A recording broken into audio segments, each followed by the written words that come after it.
दोस्तों नमस्कार, स्वागत है एक बार फिर से आज की बड़ी और ताजा खबरों में। आपको बता दें कि दिल्ली में अब एलजी यानी उपराज्यपाल की सरकार। कोरोना से बिगड़ते हालात के बीच केंद्र सरकार ने लागू किया नया कानून। वहीं विधानसभा चुनाव को लेकर काउंटिंग डे के लिए चुनाव आयोग की नई गाइडलाइन तैयार। उम्मीदवारों के लिए RT-PCR टेस्ट होगा अनिवार्य। वहीं मुख्यमंत्री अमरिंदर सिंह की नवजोत सिंह सिद्धू को कड़ी चेतावनी, बोले मेरे खिलाफ चुनाव लड़ा तो जमानत हो जाएगी जब्त। वहीं एग्जिट पोल के प्रसारण पर चुनाव आयोग हुआ सख्त, मीडिया संस्थानों के लिए जारी किए कड़े निर्देश। वहीं हाईकोर्ट की फटकार के बाद भी बीजेपी ने तेलंगाना निकाय चुनाव के प्रचार के लिए की बड़ी रैली। वहीं कोरोना जांच को लेकर नीतीश पर भड़के तेजस्वी यादव, बोले अप्रोच बदलिए वरना साफ दिख रहा तबाही का मंजर। वहीं राहुल गांधी का सरकार पर तगड़ा हमला, बोले अंधे सिस्टम का सच दिखाना अनिवार्य। वहीं कोरोना से हो रही मौत पर प्रियंका गांधी ने किया भावुक पोस्ट, बोली लिखते हुए मेरा दिल भर गया, लोग एक खुराक के लिए कर रहे संघर्ष। वहीं कोरोना की रफ्तार थामने के लिए 15% पॉजिटिविटी रेट वाले 150 जिलों में सख्त लॉकडाउन लगाने की तैयारी। वहीं सीरम इंस्टीट्यूट ने घटाया टीके का दाम, राज्यों को अब 400 की जगह 300 रुपए में मिलेगी कोरोना की वैक्सीन। वहीं शिवसेना सांसद संजय राउत का बड़ा ऐलान, बोले कोविड-19 के प्रकोप ने देश को 20 साल पीछे धकेल दिया है। और भी बड़ी खबरों को जानने के लिए वीडियो को लाइक कर दें, चैनल को सब्सक्राइब कर लें और घंटी बटन जरूर दबा दें। वहीं पहली बड़ी खबर, दिल्ली में अब एलजी यानी उपराज्यपाल की सरकार। कोरोना से बिगड़ते हालात के बीच केंद्र सरकार ने लागू किया नया कानून। ये आपको बता दें कि कोरोना संक्रमण से बिगड़ती स्थिति के बीच केंद्र सरकार ने दिल्ली में GNCTD कानून को अमल में लाने की अधिसूचना जारी कर दी है। गृह मंत्रालय द्वारा अधिसूचना में कहा गया है कि राष्ट्रीय राजधानी क्षेत्र दिल्ली की सरकार अधिनियम 2021 27 अप्रैल से अधिसूचित किया जाता है। अब दिल्ली में सरकार का अर्थ उपराज्यपाल है। आपको बता दें कि गृह मंत्रालय में अतिरिक्त सचिव गोविंद मोहन के हस्ताक्षर के साथ जारी अधिसूचना में कहा गया है कि इस कानून में दिल्ली विधानसभा में पारित विधान के परिप्रेक्ष्य में सरकार का आश्रय राष्ट्रीय राजधानी क्षेत्र दिल्ली के उपराज्यपाल से होगा। आपको बता दें कि अब अरविंद केजरीवाल जो भी फैसला लेंगे पहले उन्हें उपराज्यपाल से सलाह लेनी होगी। आपको बताते चलें कि उपराज्यपाल की सलाह के बिना अरविंद केजरीवाल अब कुछ नहीं कर पाएंगे। और ये बड़ी खबर, विधानसभा चुनाव की मतगणना के लिए चुनाव आयोग की नई गाइडलाइन तैयार। उम्मीदवारों के लिए RT-PCR टेस्ट होगा अनिवार्य। ये आपको बता दें कि 5 राज्यों के विधानसभा चुनाव की मतगणना के लिए चुनाव आयोग ने विस्तृत गाइडलाइंस तैयार करके संबंधित राज्यों को भेज दी है। गाइडलाइंस के मुताबिक उम्मीदवार या फिर एजेंट को मतगणना से पहले कोरोना वायरस संक्रमण की RT-PCR नेगेटिव रिपोर्ट या फिर टीकाकरण की दोनों खुराक की स्थिति में ही जाने की इजाजत होगी। इसके साथ ही चुनाव आयोग ने कहा है कि मतगणना केंद्र के बाहर लोगों का हुजूम नहीं जुटेगा। साथ ही राज्य आपदा प्रबंधन प्राधिकरण के प्रोटोकॉल के मुताबिक मतगणना हॉल बड़ा होगा। मतगणना के दिन उम्मीदवार और एजेंट के लिए PPE किट उपलब्ध कराया जाएगा। साथ ही gloves, mask, sanitiser, face shield भी मतगणना से जुड़े लोगों और सुरक्षा कर्मियों को मुहैया कराया जाएगा। बता दें कि चुनाव आयोग ने देश में कोरोना महामारी के गंभीर संकट के मद्देनजर 4 राज्यों और 1 केंद्र शासित प्रदेश के विधानसभा चुनावों के नतीजों के आने के बाद विजय जुलूस निकालने पर प्रतिबंध लगा दिया है। असम, तमिलनाडु, पश्चिम बंगाल, केरल और पांडुचेरी में 2 मई को मतगणना होगी। पश्चिम बंगाल में अभी 8वें एवं अंतिम चरण का मतदान 29 अप्रैल यानी आज होगा, जबकि बाकी शेष 4 प्रदेशों में मतदान संपन्न हो चुका है।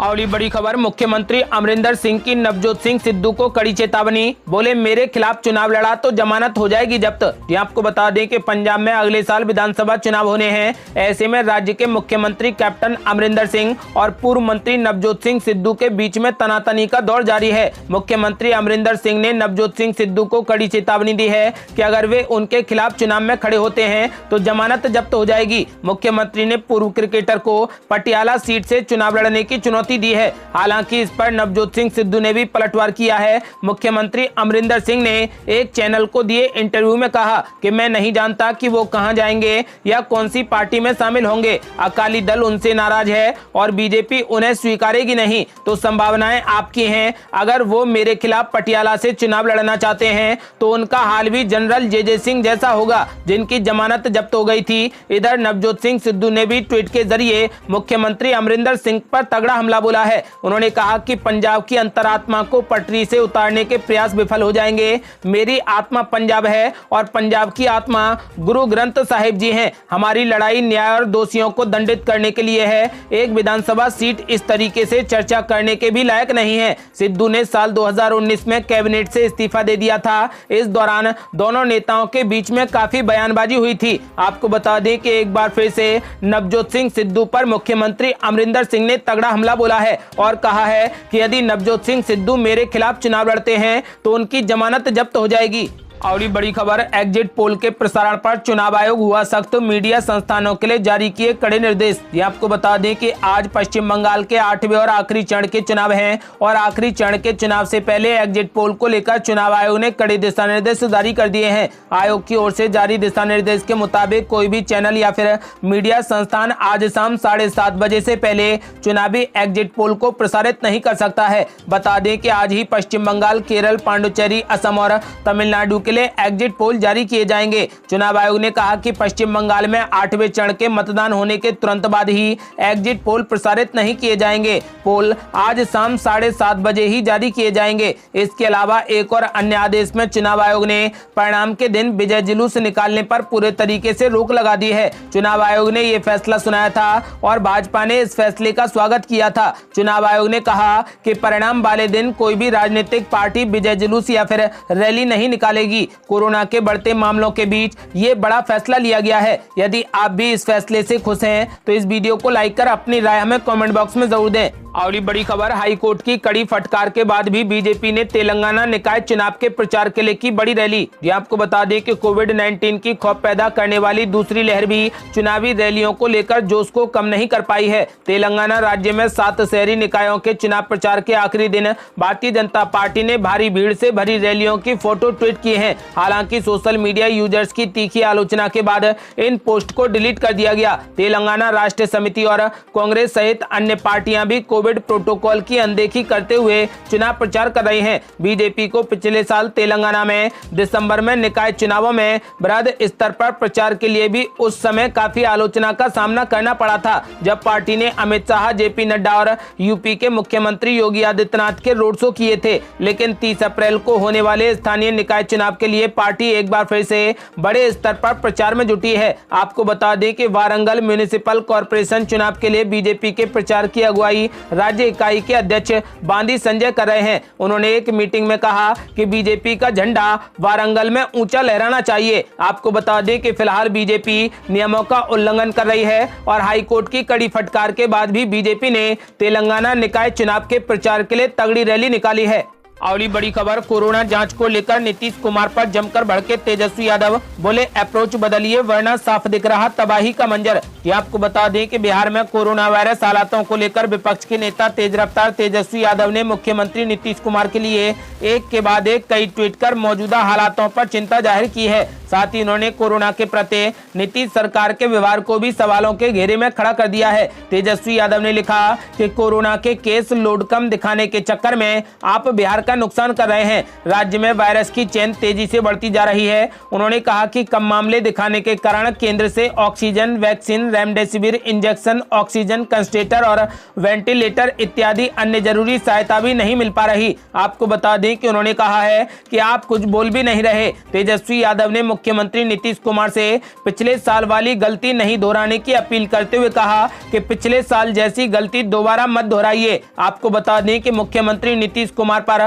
तेजस्वी यादव ने तगड़ा हमला बोला है। साथ ही तेजस्वी यादव ने कहा है कि यदि आपने अप्रोच नहीं बदली तो तबाही का मंजर साफ है। तेजस्वी यादव ने तगड़ा हमला बोलते हुए नीतीश कुमार को कटघरे में खड़ा कर दिया है।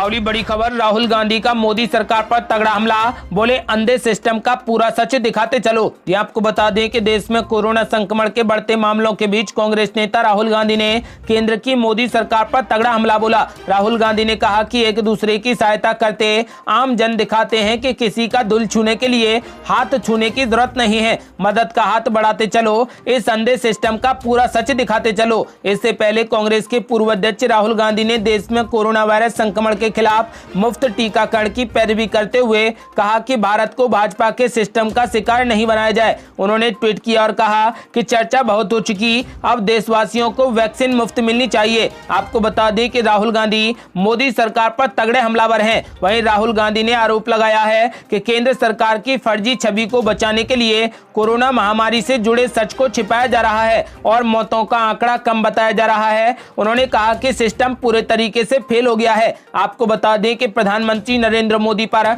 राहुल गांधी ने तगड़ा हमला बोला है और कहा है कि सरकार कोरोना के केसों को छुपा रही है। अगली बड़ी खबर, कोरोना से हो रही मौतों पर प्रियंका गांधी ने किया भावुक पोस्ट। बोली, लिखते हुए मेरा दिल भर गया, लोग एक खुराक के लिए कर रहे संघर्ष।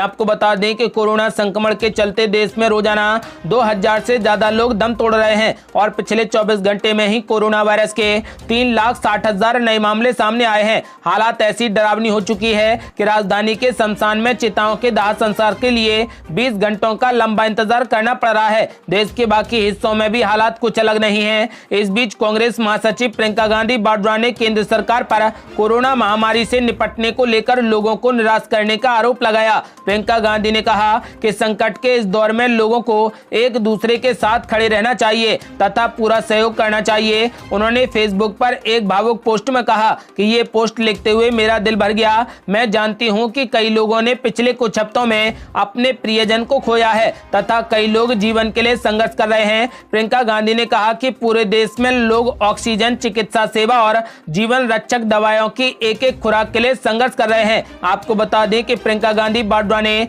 मोदी सरकार पर तगड़ा हमला बोला है और कहा है कि लोग एक-एक खुराक के लिए तरस रहे हैं।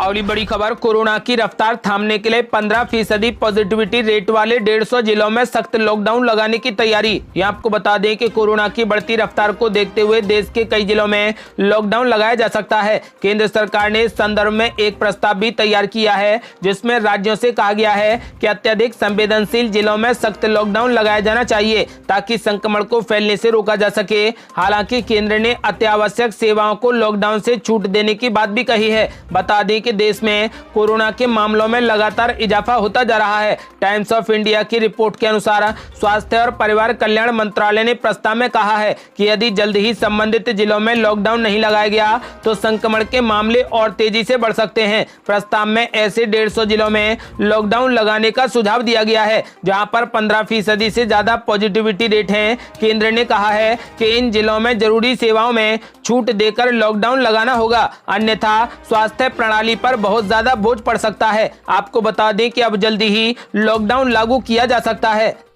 अगली बड़ी खबर, शिवसेना सांसद संजय राउत का बड़ा ऐलान। बोले, कोरोना वायरस के प्रकोप ने देश को 20 साल पीछे धकेल दिया है। आपको बता दें कि शिवसेना सांसद संजय राउत ने कहा कि कोविड-19 के बढ़ते प्रकोप के कारण देश की अर्थव्यवस्था के साथ ही सामाजिक एवं राजनीतिक तंत्र ढह रहे हैं और कहा है कि उसने देश को कम से कम 20 साल पीछे धकेल दिया है। संजय राउत ने संवाददाताओं से कहा कि कोविड-19 की बदतर होती स्थिति के चलते भारत की साख अंतर्राष्ट्रीय स्तर पर गिरी है। कोविड-19 के को रोकने के लिए मुंबई मॉडल और मुख्यमंत्री उद्धव ठाकरे के प्रयासों की प्रशंसा करते हुए संजय राउत ने कहा कि इस मॉडल को देश के हर हिस्से में लागू करने की जरूरत है। शिवसेना प्रवक्ता संजय राउत ने कहा कि वैश्विक महामारी के कारण भारत कम से कम 20 साल पीछे चला गया है। मुझे नहीं पता कि पिछले 5 से 10 साल में ये कितना आगे बढ़ा था, लेकिन देश की अर्थव्यवस्था और सामाजिक एवं राजनीतिक व्यवस्था ढह गई है। अब केवल अस्तित्व का संघर्ष जारी है। हमें दोबारा खड़े होने के लिए बड़ी लड़ाई लड़नी होगी। आपको बता दें कि उन्होंने कहा कि मुंबई में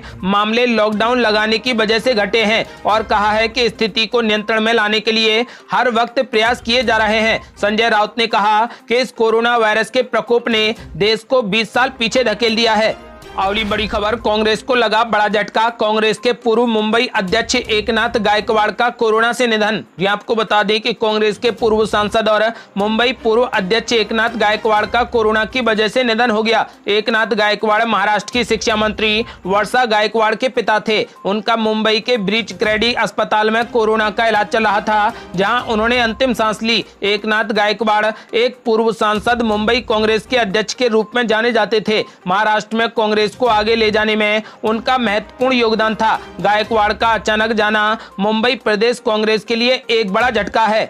और ये बड़ी खबर, हाई कोर्ट से जमानत मिलने के 10 दिनों के बाद भी लालू प्रसाद यादव जेल से रिहा नहीं हो सके। ये आपको बता दें कि बिहार के पूर्व मुख्यमंत्री और राष्ट्रीय जनता दल यानी आरजेडी के प्रमुख लालू प्रसाद यादव बार काउंसिल द्वारा अदालती कार्य से दूरी बनाने की वजह से झारखंड हाई कोर्ट से जमानत मिलने के 10 दिन के बाद भी जेल से बाहर नहीं आ सके हैं। हाई कोर्ट ने यादव को 17 अप्रैल को दुमका कोषागार से गबन करने के मामले में जमानत दी थी। इसी के साथ पूर्व केंद्रीय मंत्री का जेल से बाहर आने का मार्ग प्रशस्त हो गया था, क्योंकि चारा घोटाले से संबंधित अन्य मामलों में यादव को पहले ही जमानत मिल चुकी है। झारखंड स्टेट बार काउंसिल ने राज्य में कोरोना संक्रमण के बढ़ते मामलों को देखते हुए पूरे राज्य के अधिवक्ताओं को 2 मई तक सभी प्रकार के न्यायिक कार्यों से दूर रहने का निर्देश जारी किया है, जिसके चलते सीबीआई की विशेष अदालत में जमानती मुचलका भरने और लालू की रिहाई के आदेश लेने की कार्यवाही पूरी नहीं की जा सकी है और 3 मई तक इसकी कोई भी संभावना नहीं है। आपको बता दें कि लालू प्रसाद यादव को जमानत मिलने के बाद भी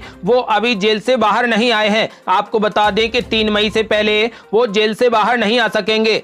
और ये बड़ी खबर, मद्रास हाई कोर्ट का चुनाव आयोग को कड़ा निर्देश, वोटिंग के दिन मतगणना केंद्रों पर कराएं कोविड नियमों का पालन। ये आपको बता दें कि 4 राज्यों और 1 केंद्र शासित प्रदेश के विधानसभा चुनावों के नतीजों से पहले मद्रास हाई कोर्ट ने चुनाव आयोग को अहम निर्देश दिया है। हाई कोर्ट ने चुनाव आयोग से कहा है कि कोरोना संक्रमण को देखते हुए प्रत्येक मतगणना केंद्र में उचित उपायों को अपनाया जाना चाहिए। कोर्ट ने कहा कि चुनाव आयोग मतगणना केंद्रों पर नियमित सैनिटाइजेशन, साफ सफाई, मास्क पहनने की अनिवार्यता और सोशल डिस्टेंसिंग नियमों का पालन कराएं। हाई कोर्ट की बेंच ने कहा कि राज्य के स्वास्थ्य सचिव और सार्वजनिक स्वास्थ्य निदेशक को चुनाव आयोग और राज्य में जिम्मेदार मुख्य चुनाव अधिकारी से परामर्श करना चाहिए। अदालत ने कहा कि जबकि आयोग कोर्ट के सभी दिशा निर्देशों का पालन करेगा, अदालत निष्पक्ष और सुरक्षित चुनाव को लेकर चुनाव आयोग की तरफ से उठाए गए कदमों का मूल्यांकन करेगा। ये थी अब तक की बेहद बड़ी खबरें। यदि आप भी चाहते हैं कि पश्चिम बंगाल में टीएमसी की सरकार बने और भारत देश कोरोना मुक्त हो जाए, तो इस वीडियो को लाइक कर अपनी राय हमें कमेंट बॉक्स में जरूर दें। यदि आपने अभी तक हमारे चैनल को सब्सक्राइब नहीं किया है तो कृपया चैनल को सब्सक्राइब कर घंटी बटन जरूर दबा दें। जल्दी मिलते हैं बड़ी अपडेट के साथ, तब तक के लिए जय हिंद, जय भारत।